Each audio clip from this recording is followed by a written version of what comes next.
થી તેના બંને હાથ નથી।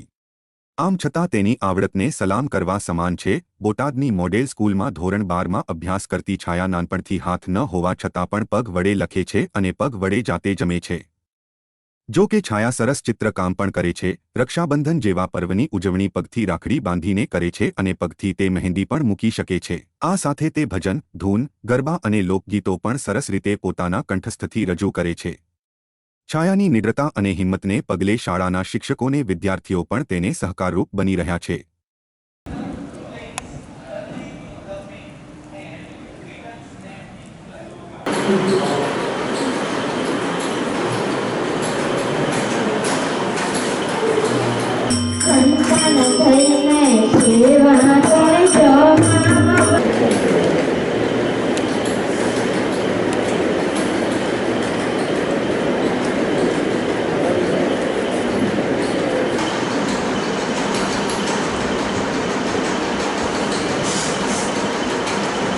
જરૂરિયાતોને સંતોષી શકે અને એ પરિસ્થિતિ સંતોષી શકે અને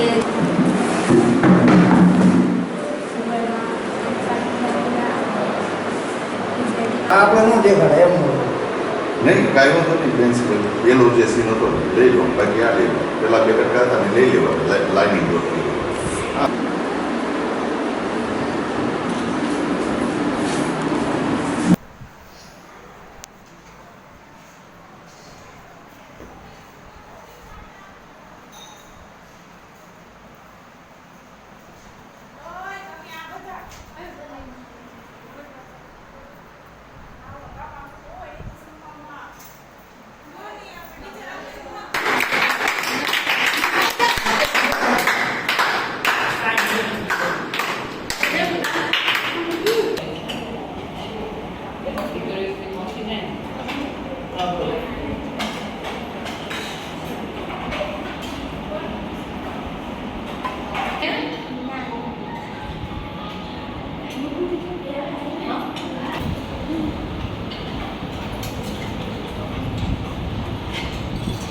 વિક્રમસિંહ પરમાર, આચાર્યશ્રી મોડેલ સ્કૂલ બોટાદ।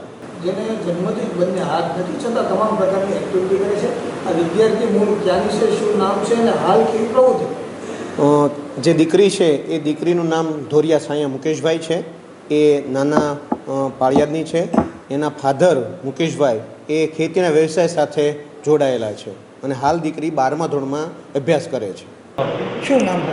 મારું નામ ધોરિયા છાયા મુકેશભાઈ છે। મારું ગામ નાનું પાળિયાદ છે અને હું મોડલ સ્કૂલ બોટાદમાં ધોરણ 12માં અભ્યાસ કરું છું। મારે આ બંને હાથ જન્મથી જ નથી।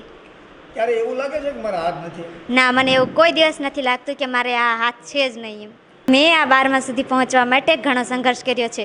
મારા શિક્ષકોએ મને ઘણી પ્રેરણા આપી છે અને કહ્યું હતું કે આ સંઘર્ષમાં ઘણી બધી મુશ્કેલીઓ આવશે, એટલા માટે કોઈ દિવસ હિંમત ના હારવી અને કોશિશ કરતું રહેવું।